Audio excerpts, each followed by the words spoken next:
ಜನಶ್ರೀ ನ್ಯೂಸ್ಗೆ ಸ್ವಾಗತ. ನಾನು ಭುವನ. ಮೊದಲಿಗೆ ಕ್ಷಣದ ಹೆಡ್ಲೈನ್ಸ್. ಇಂದು 11ನೇ ಅಂತಾರಾಷ್ಟ್ರೀಯ ಯೋಗ ದಿನಾಚರಣೆ. ವಿಶಾಖಪಟ್ಟಣದಲ್ಲಿ ಪ್ರಧಾನಿ ಮೋದಿಯಿಂದ ಯೋಗ ಕಾರ್ಯಕ್ರಮದಲ್ಲಿ ಆಂಧ್ರ ಸಿಎಂ ನಾಯ್ಡು, ಡಿಸಿಎಂ ಪವನ್ ಕಲ್ಯಾಣ್ ಭಾಗಿ.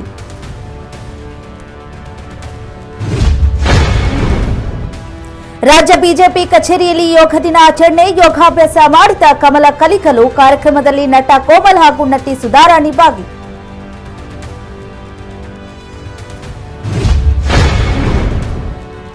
ಅಥಣಿ ಪಟ್ಟಣದಲ್ಲಿ ನಡೆದ ಯೋಗ ದಿನಾಚರಣೆ. ತಾಲೂಕು ಆಡಳಿತದಿಂದ ಕಾರ್ಯಕ್ರಮ ಆಯೋಜನೆ. ಯೋಗಾಭ್ಯಾಸದ ಶಾಸಕ ಲಕ್ಷ್ಮಣ್ ಸವದಿ ಭಾಗಿ.